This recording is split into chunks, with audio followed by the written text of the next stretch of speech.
Darshan and ಗ್ಯಾಂಗ್ನ ಬಲೆಗೆ ಬಿದ್ದಿದ್ದ ಹೇಗೆ ರೇಣುಕಾ ಸ್ವಾಮಿ? ಪವಿತ್ರಾಗೆ ಬಿಡದೆ ಮೆಸೇಜ್ ಮಾಡಿದ್ದೆ ಕೊಲೆಗೆ ಕಾರಣವಾಯ್ತಾ? ದರ್ಶನ್ ಅಂಡ್ ಗ್ಯಾಂಗ್ನ ಬಲೆಗೆ ರೇಣುಕಾ ಸ್ವಾಮಿ ಬಿದ್ದಿದ್ದ ಹೇಗೆ? ಪವಿತ್ರಾಗೆ ಎಡಬಿಡದೆ ಮೆಸೇಜ್ ಮಾಡಿದ್ದೆ ಈ ಕೊಲೆಗೆ ಕಾರಣವಾಯ್ತಾ? ಮೊದಲು ಇನ್ಸ್ಟಾಗ್ರಾಮ್ನಲ್ಲಿ, ಬಳಿಕ ವಾಟ್ಸಪ್ನಲ್ಲಿ ಚಾಟ್ ಶುರು ಮಾಡಿದ್ದ ರೇಣುಕಾ ಸ್ವಾಮಿ. ಅಲ್ಲಿಂದಲೇ ಶುರುವಾಗಿತ್ತು ರೇಣುಕಾ ಸ್ವಾಮಿಯನ್ನ ಪತ್ತೆ ಹಚ್ಚುವಂತ ಕಾರ್ಯ. ಆಮೇಲೆ ಪ್ಲಾನ್ ಪ್ರಕಾರ ಆಗಿತ್ತು ರೇಣುಕಾ ಸ್ವಾಮಿಯ ಕಿಡ್ನಾಪ್ ಅಂಡ್ ಮರ್ಡರ್.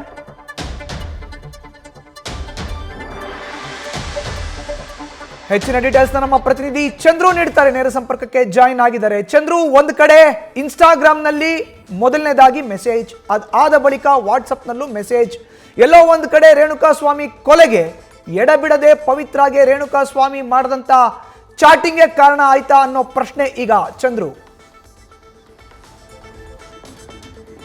ಖಂಡಿತವಾಗಿಯೂ ಮಧು, ಈ ಒಂದು ಪ್ರಕರಣಕ್ಕೆ ಮುಖ್ಯವಾಗಿ ಅದೇ ಕಾರಣ ಅಂತಾನೆ ಹೇಳ್ಬೋದು. ಆದ್ರೆ ಕೊಲೆ ಮಾಡಿದ ಉದ್ದೇಶದ ಅಥವಾ ಕೊಲೆ ಮಾಡಲೇಬೇಕು ಅಂತ ಏನಾದರೂ ಕಿಡ್ನಾಪ್ ಮಾಡಿದ್ರ ಅನ್ನುವಂತಹ ಪ್ರಶ್ನೆ ಕೂಡ ಇಲ್ಲಿ ಕಾಣುತ್ತೆ. ಮತ್ತೆ ಇಲ್ಲಿ ಆರೋಪಿಗಳ ಒಂದು ಕ್ರೂರತ್ವ ಕೂಡ ಇದು ಕಾಣ್ತಾ ಇರುವಂತಹದ್ದು. ಮುಖ್ಯವಾಗಿ ಈ ಒಂದು ಪ್ರಕರಣ ಶುರುವಾಗಿದ್ದು ಏನು ಫೆಬ್ರವರಿಯಲ್ಲಿ ಅಂತ ಹೇಳಲಾಗ್ತಾ ಇದೆ. ಈಗ ಸಿಕ್ಕಿರುವಂತಹ ಮಾಹಿತಿ ಪ್ರಕಾರ ಏನು ಫೆಬ್ರವರಿಯಲ್ಲಿ ಆ ರೇಣುಕಾ ಸ್ವಾಮಿ ಏನಿದ್ದಾನೆ ಆ ಮೃತ ಈತ ಏನು ಇನ್ಸ್ಟಾಗ್ರಾಮ್ನಲ್ಲಿ ಪವಿತ್ರ ಗೌಡಳಿಗೆ ಒಂದು ಮೆಸೇಜನ್ನು ಕಳಿಸ್ತಾನೆ.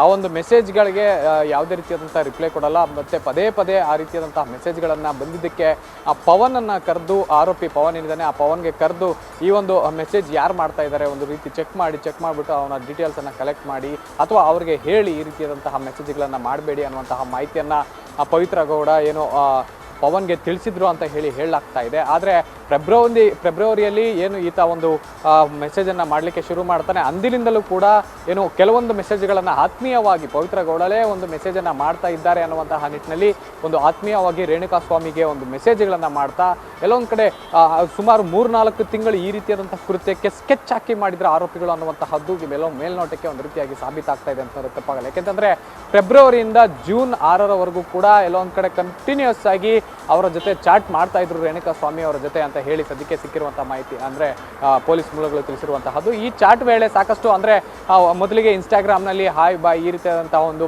ಮೆಸೇಜ್ಗಳನ್ನು ಮಾಡ್ತಾ ಮತ್ತೆ ನಾನು ನಿಮ್ಮನ್ನ ಮದುವೆ ಆಗ್ತೀನಿ ಅನ್ನುವಂತಹ ಒಂದು ಮೆಸೇಜ್ಗಳು ಕೂಡ ಬರ್ತಾ ಹೋಗ್ತಾ ಇದ್ದಾಗ ಸರಿಯಾಗಿ ನಿಮ್ಮ ವಾಟ್ಸಪ್ ನಂಬರ್ ನೀಡಿ, ನಾನು ನಿಮ್ಮ ಜೊತೆ ಮತ್ತೆ ಆತ್ಮೀಯವಾಗಿರ್ತೇನೆ, ನಿಮ್ಮ ಲೊಕೇಶನ್ ಕಳಿಸಿ ಅಂತೆಲ್ಲ ಸಾಕಷ್ಟು ಒಂದು ವಿಚಾರಗಳು ಅವರ ರೇಣುಕಾ ಸ್ವಾಮಿಗೆ ಪವನ್ ಮೆಸೇಜ್ ಮಾಡ್ತಾನೆ ಆತ್ಮೀಯವಾಗಿ. ಈ ಹಿನ್ನೆಲೆಯಲ್ಲಿ ಒಂದು ಕಡೆ ಇದನ್ನೆಲ್ಲವೂ ಕೂಡ ಪವಿತ್ರಾಳೆ ಮಾಡ್ತಾ ಇದ್ದಾಳೆ ಅನ್ನುವಂತಹ ಊಹೆಯ ಮೇರೆಗೆ ರೇಣುಕಾ ಸ್ವಾಮಿ ಅವನು ಇದ್ದಂತಹ ಸ್ಥಳದ ಲೊಕೇಶನ್, ಆತ ಕೆಲಸ ಮಾಡ್ತಾ ಇದ್ದಂತಹ ಲೊಕೇಶನ್ ಜೊತೆಗೆ ಆತ ಕೆಲಸ ಮಾಡ್ತಾ ಇದ್ದಂತಹ ಮೆಡಿಕಲ್ ಶಾಪ್ನ ಫೋಟೋ ಎಲ್ಲವೂ ಕೂಡ ಕಂಪ್ಲೀಟ್ ಆಗಿ ಕಳಿಸ್ತಾನೆ. ಅದಾದ ನಂತರ ಕೆಲವೊಂದು ಮೆಸೇಜ್ಗಳು ಅಶ್ಲೀಲವಾಗಿ ಏನು ಪವನ್ ಕೂಡ ಮಾಡಿರ್ತಾನೆ, ಅದರ ಜೊತೆಗೆ ರೇಣುಕಾ ಸ್ವಾಮಿನೂ ಮಾಡಿರ್ತಾನೆ ಅನ್ನುವಂತಹದ್ದು ಸದ್ಯಕ್ಕೆ ಆ ಒಂದು ಚಾಟ್ನಲ್ಲಿ ಲಭ್ಯ ಆಗಿರುವಂತಹದ್ದು ಪೊಲೀಸರಿಗೆ. ಈ ಹಿನ್ನೆಲೆಯಲ್ಲಿ ಎಲ್ಲೊಂದು ಕಡೆ ಇವೆಲ್ಲವೂ ಕೂಡ ಅಶ್ಲೀಲವಾಗುವ ತನಕ ಕೂಡ ಕಾದಿದ್ದಂತಹ ಪವನ್ ಯಾವಾಗ ಈ ಒಂದು ಕಾನ್ವರ್ಜೇಷನ್ ಅಶ್ಲೀಲವಾಗಿ ಪರಿವರ್ತನೆಗೊಂಡು ಆಗ ಏನು ದರ್ಶನ್ ಅವರ ಗಮನಕ್ಕೆ ತರ್ತಾರೆ. ನೋಡಿ ಈ ರೀತಿಯಾದಂತಹ ಒಂದು ಮೆಸೇಜ್ಗಳನ್ನ ಏನು ಅತ್ತಿಗೆಗೆ ಕಳಿಸ್ತಾರೆ ಅನ್ನುವಂತಹ ಚಾಡಿಯನ್ನ ಪವನ್ ಹೋಗಿ ಹೇಳ್ತಾನೆ. ಅದನ್ನ ಕನ್ಫರ್ಮೇಶನ್ ಮಾಡ್ಕೊಳ್ಳೋದಕ್ಕೆ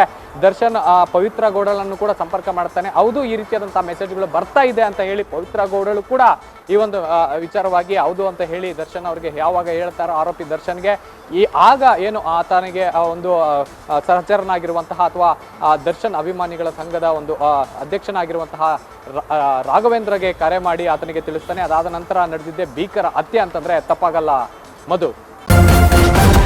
ನ್ಯೂಸ್ ಫಸ್ಟ್ ನಿರ್ಭೀತಿಯಿಂದ ನಿಮ್ಮ ಪರವಾಗಿ.